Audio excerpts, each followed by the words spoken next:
Hi, I'm Angela from Camera Jabber and this is Otto, and today he's going to help me test the autofocus system on the Olympus OMD E-M10 Mark III.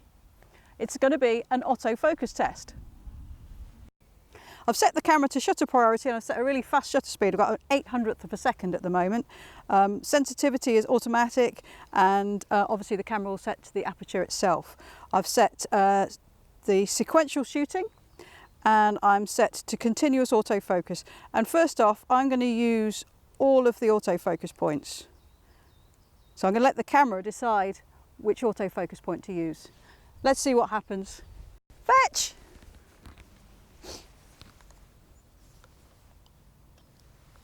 Otto, come on! Come on then! Otto! Come on! I can see in the viewfinder that the camera's not actually tracking him when I'm letting it to decide the autofocus point itself. So I'm going to target the autofocus point a bit more. I'm just going to select 9 autofocus points now and see how it gets on. I just need to press the autofocus point selection button, and then I can rotate this dial at the front, and that switches between single autofocus point, 9 autofocus points, and the complete set of autofocus points. So I'm just going to select 9 now and move that around the frame until it's just off centre, so I've got quite a nice composition as Otto runs towards me. Come on then, as a good boy.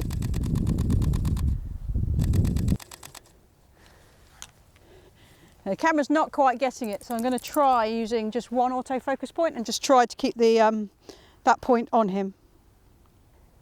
Come on.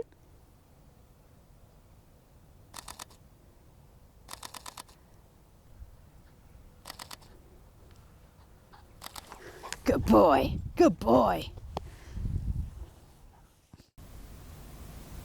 Okay, so I'm back from testing the autofocus, and I think you could say that the Olympus OMD E-M10 Mark III isn't the best action or sports camera, but you can get sharp images with it. I did actually get a few sharp images when I was letting the camera choose from the 121 autofocus points, but it was a bit more successful when I dictated the autofocus point, perhaps setting it to 1 or 9. And some people are complaining that the Mark III doesn't make a huge upgrade on the Mark II. And in many respects it doesn't, but I think you have to applaud Olympus for evolving the camera and making it a bit more targeted towards the beginners that it's perhaps aimed at. For example, this AP mode on the on the mode dial makes it easier to find some key features, like for example live composite or live time mode, which makes it really easy to shoot long exposures. And I think just being able to get to that quickly, rather than having to know that you get it through the shutter speed or the shutter speed control. So that's very good. It's got a decent viewfinder. It's got a nice tilting touchscreen that gives you a nice clear view.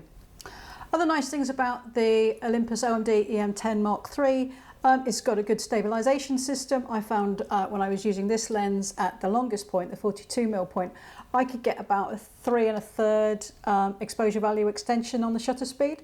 So that meant I can get sharper images when I'm shooting in low light without having to up the sensitivity. Another thing that's important for beginners is that the camera should take good exposures without too much intervention.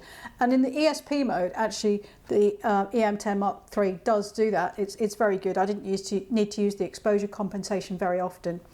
And of course, remember, you are seeing the images that will be captured in both the viewfinder and on the screen. So if you don't like what you see, you can adjust it. But I found it generally pretty good.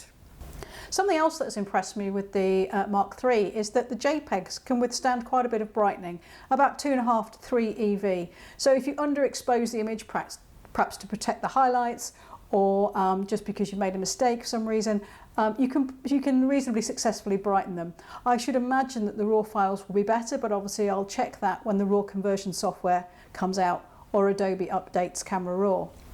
Browsing through my images, I can see that as well as delivering good exposures, the OMD E-M10 Mark III delivers generally very nice colours.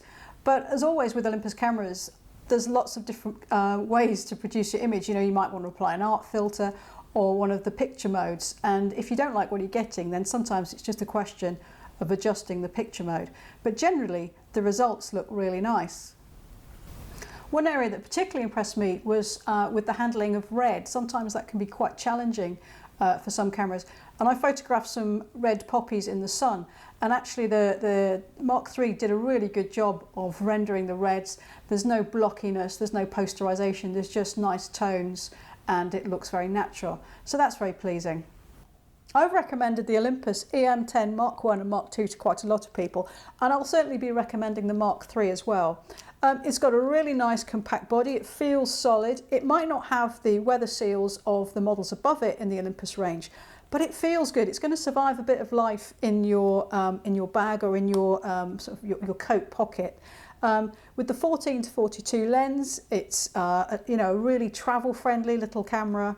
It's a great alternative to a compact camera, but it's got a larger sensor. It's got the 4/3 type sensor, and it's a small alternative to an SLR.